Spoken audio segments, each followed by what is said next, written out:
Okay, Aries, kumusta na kayo guys? Sa mga Aries, ang message na to today, October 20, 2025.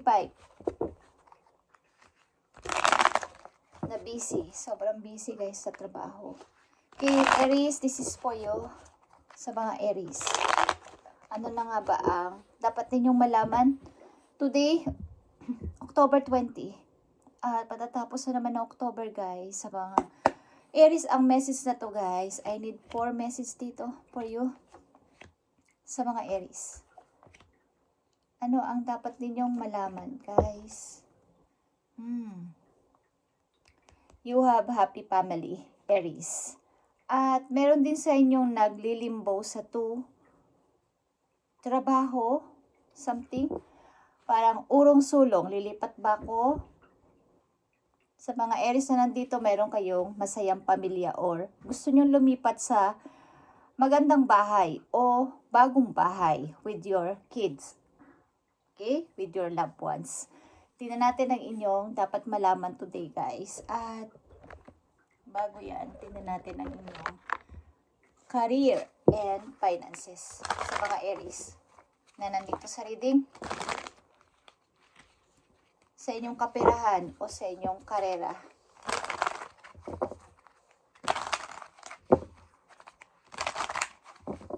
October 20. Aries. Aries. Andito ang wisdom guys.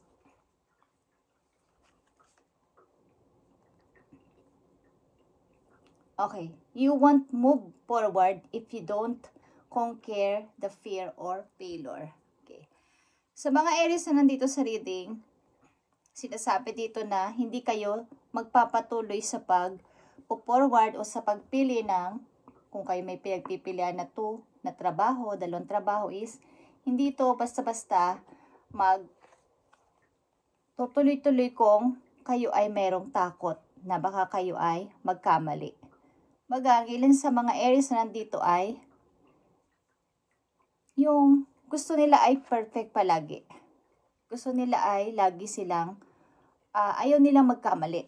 Kaya yung iba, mabagal magdesisyon because ayaw nilang may masabi ang nasa paligid nila o mga taong involved sa kanila na paninisi o something na, ayan kasi pinagdesisyonan mo, diba? So ikaw ang masisisi. Mga ganong bagay. Baga, give up your perfectionism. It's causing delays in your finances. Kung lagi niyong iisipin na kayo ay baka hindi magtagumpay, ano man larangan yan, negosyo man yan o trabaho is, hindi talaga matutuloy-tuloy ang inyong plano sa kahit anong bagay. Aries, dahil ito ay may kinalaman sa inyong pagdami pa o pagpaparami pa ng ipon guys. Kaya kung hindi kayo magtitake ng risk sa inyong plano, hindi talaga ito, hindi nyo malalaman kung kayo ay magtatagumpay o hindi. Kasi mas maganda na yung mag-try kesa hindi itrinay. Hindi man magtagumpay, at least na-try. Okay? May masasabing nag-try kesa hindi sinubukan. Kasi nandun yung pagsisisi na sana tinuloy ko. Sana hindi ako nagpadala sa takot. Sana sinubukan ko. Kasi tumataan ang araw, ang oras, at saka nyo lang maiisip ng ilan sa inyo na sana ginawa ko na lang that time. Pero huli na ang lahat because mayroon ding mga limit-limit, lalo sa mga age. Okay? Sa pagtatrabahuhan, sa country na pupuntahan, o sa sariling bansa is may mga age limit ang mga company. Okay guys? Just saying. Para ito sa Aries.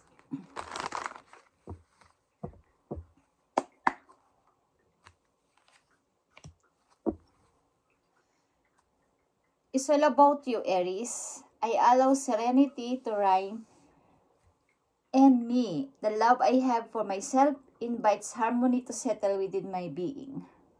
I listen to honor and and strive to fulfill my needs of my soul. Okay. So, tignan natin ang dapat ninyong malaman, guys. Aries.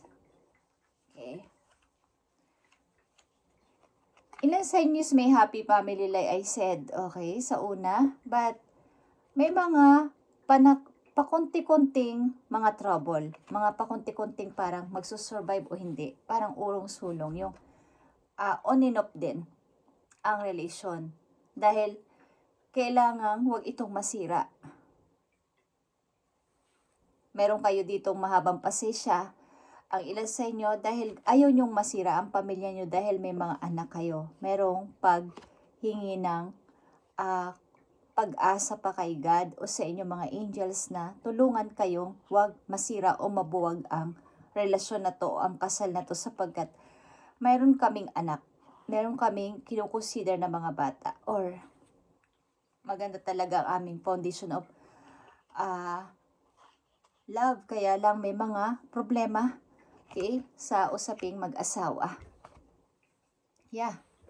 Speaking of problema sa usaping mag-asawa, guys. Ang ilan sa inyo dito ay talagang nagkakaroon na ng hindi maayos na samahan sa loob ng bahay. Parang nakatali sa kasal. Meron sa inyong hindi na nag-uusap sa loob ng bahay. But nakatali ito sa marriage. So hindi to basta-basta. Kumbaga, makalaya man o maging single man is andun yung hindi talaga makalaya dun sa kasal. Okay? Nandito ang Knight of Wands. May isang tao dito na balak pumunta sa isang person. Kaya lang nauudlot-udlot. Plano. Okay? At nandito ang energy ng Leo. Guys, Queen of Wands is here. Or, this is you. O meron kang kakilala o kapatid o mas matanda sa'yo o kasing edad mo din, nandyan. Okay. Tahimik lang na nagmamasid sa iyong sitwasyon, Aries. At maaaring ito ay friend mo, something, at nakikita yung inyong sitwasyon na parang hindi na nagiging okay ang inyong samahan ng iyong parang buhay mag-asawa. Okay. Meron mang gusto sa iyo lumapit dito but nag-aalangan sapagkat merong boundaries. Okay. Mayroon kang asawa. Mayroon kang baga nakatali ka doon. May tao dito gusto sa iyo nagpaplano na ikaw ay puntahan. Maaaring kahit na hindi na okay ang buhay mag-asawa na to, ay nabuo ito sa masayang pamilya, guys.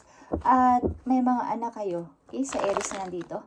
At merong paghingi ng tulong sa langit na isurvive pa o makasurvive pa sana ang aming marriage. Okay. Aries, tingnan natin ang mga message for you. October 20.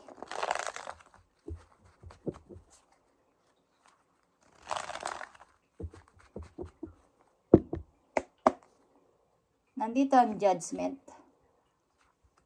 The temptation. Okay, Aries. So, meron ditong pag-overthink na nangyayari sa sitwasyon nyo. Nagdadalawang isip ka. Ano ba ang gagawin ko? Okay. Marami kang pinag-iisipan. Gusto mo rin ng bagong start sa buhay. Okay, Ace of Wands is here. But, may kakulangan din sa money. May kakulangan din sa support sa paligid. Galing sa paligid. Galing sa mga taong alam mo makakatulong sa'yo. Dapat. Pero hindi ka, kumbaga hindi ka nag-o-open ng yung saloobin. So, andin yung pagtitiis mo bilang isang may bahay o bilang isang asawa. Okay, Aries. Okay. Ilan sa inyo ay may lovers, guys?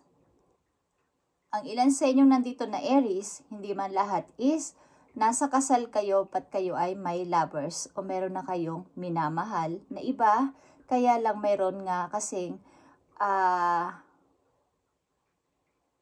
conflict dito. Baga, hindi kayo basta-basta makakalaya o makakapag maiibulgar ang relasyon na to sapagkat ang ilan sa inyo ay kasal nga. Okay. So, you want to change. Okay. Umiba ng landas. Maaring gusto nyo sumama sa inyong new lovers o sa bago ninyong pag-ibig. Gusto ninyo sumama because ito na yung gusto mong pagbabago. Gusto mo nang kumawala sa sorry. Gusto mo nang kumawala sa pag-ibig na to o sa relasyon na to o sa kasal na to.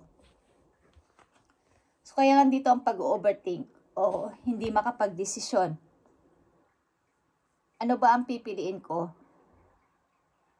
Ang ilan din sa inyo ay may nag-i-invite papunta dun sa malayo. Okay.